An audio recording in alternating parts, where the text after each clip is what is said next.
আসসালামু আলাইকুম। আজকে একটা হাঁসের মাংসের রেসিপি নিয়ে আসলাম। অনেকেই বলো আমার হাঁসের মাংসটা রান্না করা খুবই সুন্দর হয়। আসলে আমি হাঁসের মাংসটা অনেক সুন্দর করে রান্না করি, তো রেসিপিটাই তোমাদের সাথে শেয়ার করলাম। এখানে আমি সরিষার তেল ব্যবহার করেছি, তার ভিতর আমি দিয়ে দিলাম পেঁয়াজ, গরম মশলা সব রকম, তেজপাতা এবং শুকনো মরিচ। এটা ভালো করে একটু ভেজে নিতে হবে, যতক্ষণ পর্যন্ত সুন্দর একটা ফ্লেভার না আসে ততক্ষণ পর্যন্ত তোমরা এটা ভেজে নেবে। ভেজে নেওয়ার পর মশলা দিয়ে দেবে। মশলা সব রকমই দেওয়া পড়েছে, সব কিছু আমি ব্লেন্ডার করেছি, কারণ অনেক বড় হাঁস, এত হাঁসের মশলা আসলে শিলপাটায় বাটা সম্ভব না। তো তোমরা হাঁসের মাংসে অবশ্যই মশলা সব ধরনেরই দেবে, কিন্তু আদার পরিমাণটা একটু বেশি দেবে, কারণ হাঁসের মাংসে একটা অন্যরকম গন্ধ আসে, যার কারণে আদার পরিমাণটা একটু বেশি দিতে হয়।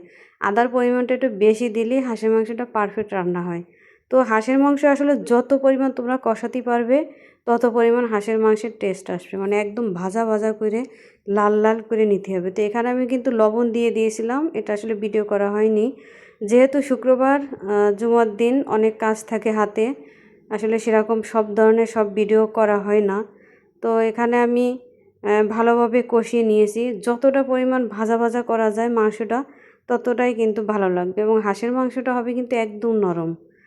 মুরগির মাংস একটু শক্ত শক্ত ভালো লাগে, কিন্তু হাঁসের মাংস কিন্তু শক্ত ভালো লাগে না। তো একদম নরম নরম করে ফেলবে।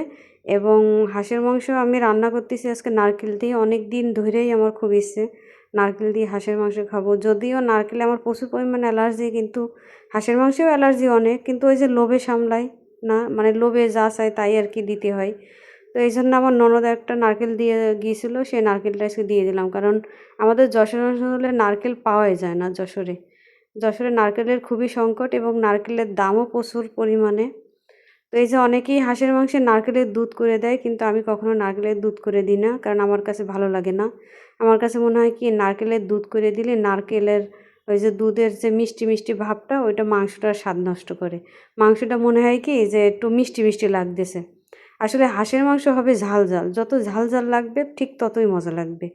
যার কারণে আমি এভাবে নারকেলের ফালি ফালি করে দিই, কারণ এই নারকেলের এই ফালি করে দেওয়ার পর যে দুধটা বের হয় তাতেই নারকেল মানে দুধটা আর কি মাংসের সাথে মিশে যায় এবং খুব সুন্দর একটা ফ্লেভার আসে।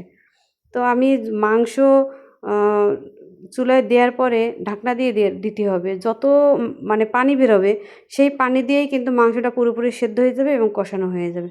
তারপর অল্প পরিমাণ পানি দিয়ে একদম আঁচ কমায় দিতে হবে, শুধু মাংসটা আস্তে আস্তে মজে যাবে। একদম মজে যাওয়া মানে কি একদম সেদ্ধ হয়ে যাবে।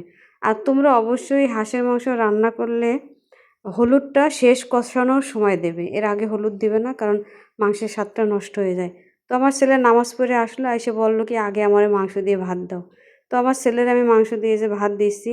অনেকেই প্লেটটা খুব সুন্দর করে ভাত সাজিয়ে খুব সুন্দর করে পরিবেশন করে, আসলে আমার হয় না, কারণ সংসারে অনেক কাজ তো একা একা করি, তারপর আবার ওরকম পরিবেশন করা আসলে আমার হয় না। তো আমার ছেলের আমি দিচ্ছি, ও যেভাবে বলতেছে ঠিক সেভাবেই ওরে দিচ্ছি যে ও মনের মতো করে খাক। আর ওর জন্য এক বাটি আলাদা করে ফ্রিজে রেখে দেবো, আর মা বাবার জন্য এক বাটি পাঠাই দেবো। তো এই হচ্ছে আমার হাঁসের মাংসের পুরো রেসিপি। তোমাদের কাছে কেমন লাগলো অবশ্যই কেমন কমেন্টে জানাবে।